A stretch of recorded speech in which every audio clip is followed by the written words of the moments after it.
Hello, my name is Pratik Kumar. I am from first year Pharm D.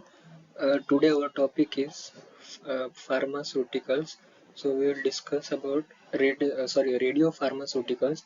So we will discuss about radiopharmaceuticals in this chapter. So what is radiopharmaceuticals? Radiopharmaceuticals are a group of pharmaceutical drugs which have radioactivity. Radiopharmaceuticals can be used for diagnostic and therapeutic agents. Next, some important points to know. The number of protons in nucleus of an atom is equal to the atomic number of that element. The sum of number of neutrons and protons is equal to the mass number of that element. So now definition of isotope. The It means the atom of same element which have the same atomic number but different mass number. What is isobars? Isobars are the atoms of different elements having same mass number but different atomic numbers are called isobars. And isotones means atoms of different elements having same number of neutrons but different number of total nucleons are called isotones. So radioactivity, the phenomena of spontaneous emission of certain kind of invisible radiation by certain substances is termed as radioactivity. It was first discovered by French scientist Henri Becquerel. Radiopharmaceuticals are used in medicine.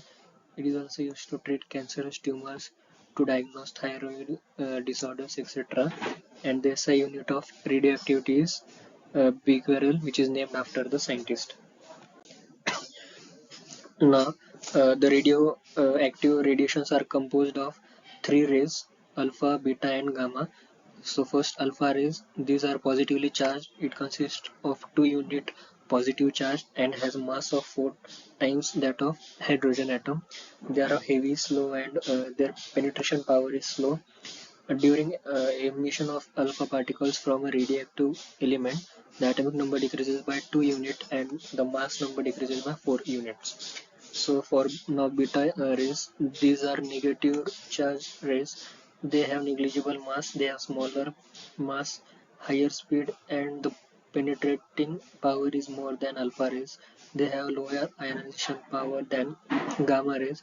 During emission of beta particles from a radioactive element, atomic number increases by 1 unit and there is no change in mass number. So now gamma rays, these are neutral rays and neutral rays.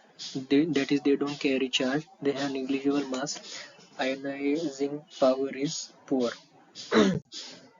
So now, what is half-life of radio element?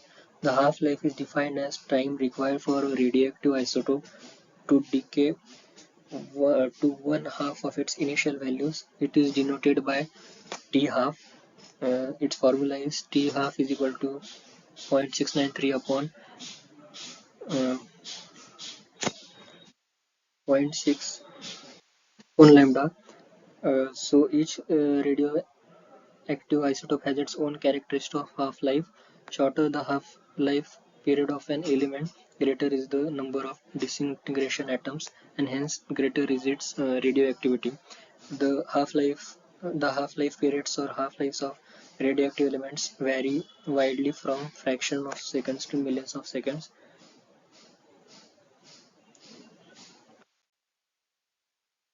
Measurement of radioactivity.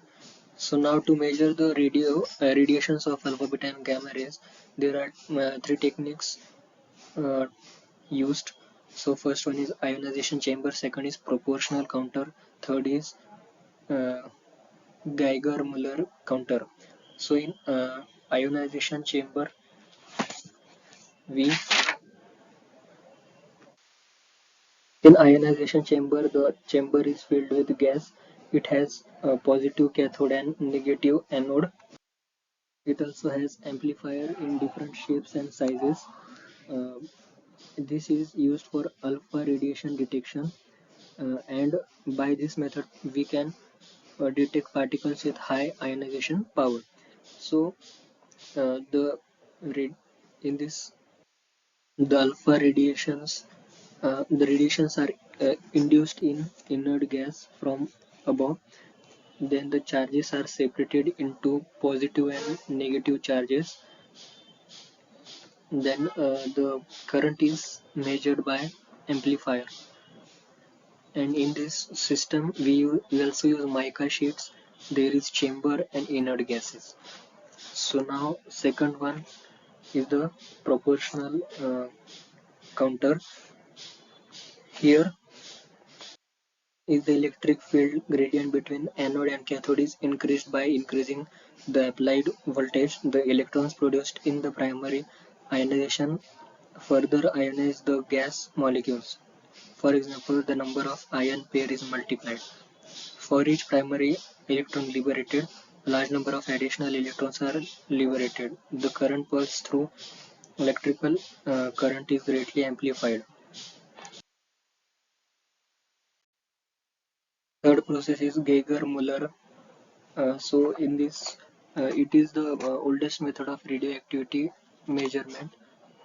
In this setup, also the radiations are induced from above, and the outer surface, the inner side is coated by made of stainless steel, and inside there is anode, and also there is present quenching vapors, which means ethyl alcohol.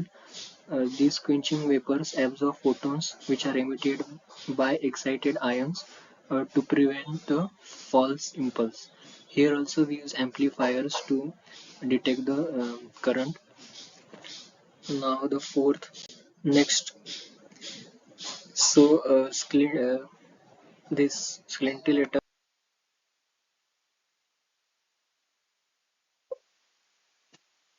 There is four type of technique called scintillator detectors. It has two types. First is inorganic, second one is organic. The example of inorganic is sodium iodide. The example of organic is anthrine.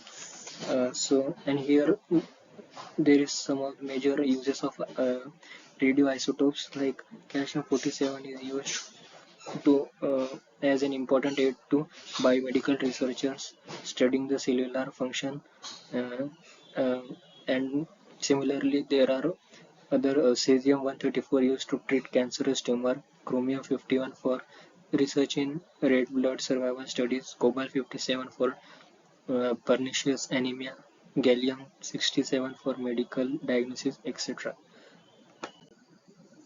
Now, what are the safety precautions to be taken? Um, we will discuss the safety precautions one by one. It is necessary to mark the area in which radioactive work is carried out, and it should be maintained regularly at periodic intervals. Second, the unnecessary movement of person or materials should be avoided in the radiopharmacy.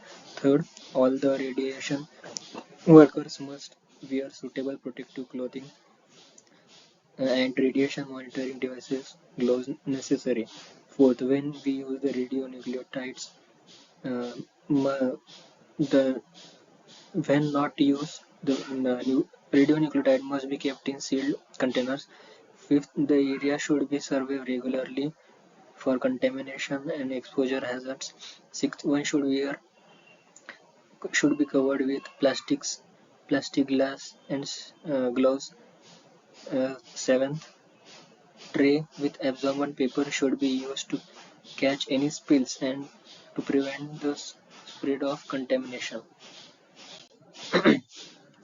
Applications: radioisotopes in radiopharmaceuticals widely used in many branches of medicine and surgery, such as diagnostic application, radiotherapy, sterilization technique, research application. First, diagnostic application. Radiation for diagnostic application must have sufficient energy to pass through tissue from inside the body to detecting device. For example, phosphorus 32 used as sodium phosphate for diagnosis of malignant neoplasm affecting eye, brain, and skin, and cobalt 57 cobalt 58 are labeled cyanocobalamin preparation for measurement of absorption diagnosis of pernicious anemia and other malabsorption syndromes. Next, radiotherapy. Radioisotopes are used for therapeutic action. The principle of radiotherapy is to destroy diseased tissue without destroying healthy tissue. Beta radiations have sufficient penetration so can be used to treat surface lesion. Uh, Gamma radiation have high penetrating power used to treat deep-seated tumors. Similarly, calcium 47 it has half-life of 4.7 days. It is used in calcium absorption studies. Third, sterilization technique. Ra- Radioisotopes are employed in radiation sterilization of heat-liable ducts like hormones, vitamins, and surgical dressing, disposable syringes, etc. For example, cobalt 60 is used as radiation source for sterilization by gamma radiation of disposable syringes and surgical dressings. Fourth, research application. Radioisotopes are used in biochemical research for determination of mechanism of reaction because of action. For example, iodine 131 is used in determination of effective renal plasma flows. Thank you.